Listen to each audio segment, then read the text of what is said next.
What's up, guys? It's Jordan here, and today we're going to be talking about the new Pokemon Go update again. So I know I just made a video about this earlier, but Niantic just came out with a new, pretty major Pokemon Go update. I know there's going to be more major updates, obviously, in the future, because apparently they're only 10% done all the features in the game. So that's pretty cool, but it's pretty big, and a lot happened, so we're going to talk about what changed and some of the new features and stuff, and I'll say if I like, I'll name the stuff that I like and don't like, and then I'll expand about one other thing further at the end of the video. So let's get started. So the first thing that has changed is a text box appears like over when you're going too fast in your car. Eggs do not hatch because it can tell you're going over a certain speed. So that would technically be cheating. And recently, some injuries have happened with people driving and playing Pokemon Go. So now a little text box comes up when you're going at driving speed, and it tells you that you should not play Pokemon Go while driving. And then you have to press a button confirming you are a passenger. So this doesn't really bother me that much.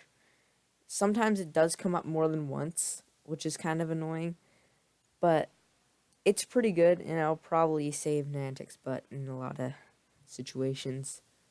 So, yeah, that's... Sorry. I was going to say something else, but I gotta save that for later. Next, you can now change your nickname, but this time you can only change it once. I guess that's not to like overload the servers, so you can't like change it all the time, which wouldn't be that good. That's why also Xbox charges $10 to change your nickname. It's because like it's too much on the server, I guess. I don't want people changing their name too much. But I think it's pretty fair that you can change it once. I'm not really going to change my name, for now at least. Yeah.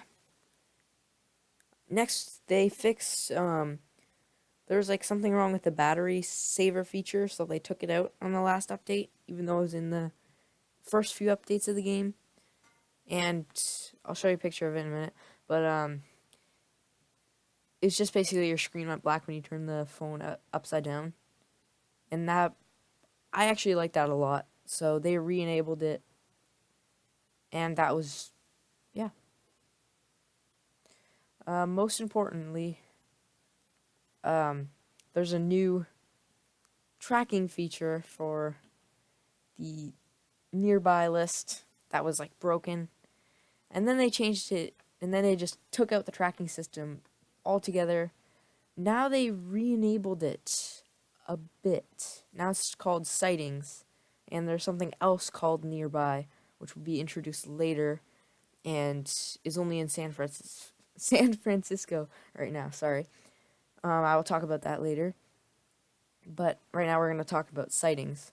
So sightings, it's basically just shows a picture of a Pokemon if it's in a certain range. Now I'm not sure that certain range. I'm sure you can look it up and find it easily. But there's a certain range that a Pokemon is near you. I've seen some YouTuber, I think his name was like Trainer Tips or something, and he like has a really good strategy for finding Pokemon. So yeah, just look up Trainer Tips if you want to find out how to do that. But yeah, I think it works okay. It's definitely not as good as the 3 steps from like the first few updates, but it's better than no tracking system at all, I guess. But there's nearby, which we'll talk about later. Next I'm gonna talk about what I like and what I dislike about this update. So I can't really say I like or dislike the text box that reminds you you can't play Pokemon Go while driving. I kind of have mixed feelings about that. I mean, it's good, but sometimes it gets annoying. I'm just gonna go ahead and say I like it because I do think, even though most people won't even listen to that, when they are driving and playing it, it'll still save Niantic because they're basically confirming that they are a passenger. So, yeah, I think that's good. Next thing I like that you can change your name once. I think that's a great idea. I think once is good, so you can choose wisely, won't overload the servers. It's perfect. Even games like Clash of Clans even did that a few updates ago. And of course, I like the new battery saver feature that they re-enabled on iOS. Obviously, that was like that feature. I can't explain how much I like that feature. It's back now. I'm so happy about that. And I also liked the new sightings list rather than the no footprints thing. But I didn't like it more than 3 footprints. Or no, not 3 footprints. I didn't like it more than because I actually had the game when the 3 footprints were still working. So I don't like it more than when it was the footprints were working. So I guess it's sort of in the middle, but that leaves, as you might have seen by now, there's nothing I dislike about this update. So overall, it's a really good update. You should definitely update it. It went from like a 2-star rating to, I believe, maybe a 3-star or 4-star. I'm not sure.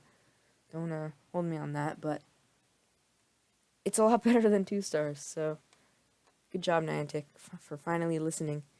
And this part is even better that I'm gonna tell you more about right now.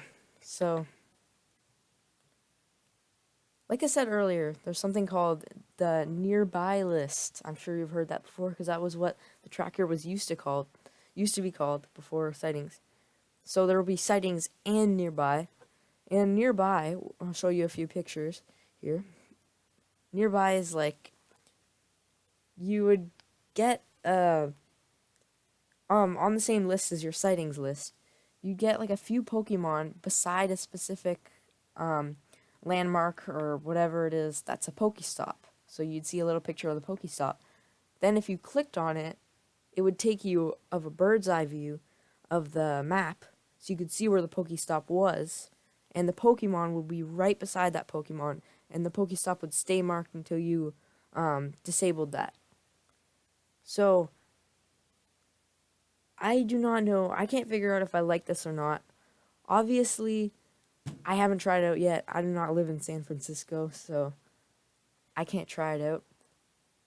But I know you might be saying, like, oh, why wouldn't you like this? It's so much better than sightings. And yes, it is. But I feel like it's a little too easy. Because it guarantees the exact spot of a Pokemon. And even when it runs away, it tells you when. So it directs you exactly to the Pokestop. I think it's a bit too easy. Leave me your opinions in the comments. But I also think that's a lot better than sightings. And I think it'll help people who are stuck finding Pidgeys, Weedles, and Rattatas all day. So that's pretty much it for this video. If you enjoyed it, make sure to leave a like. And I will see you guys next time. Bye. Let it go.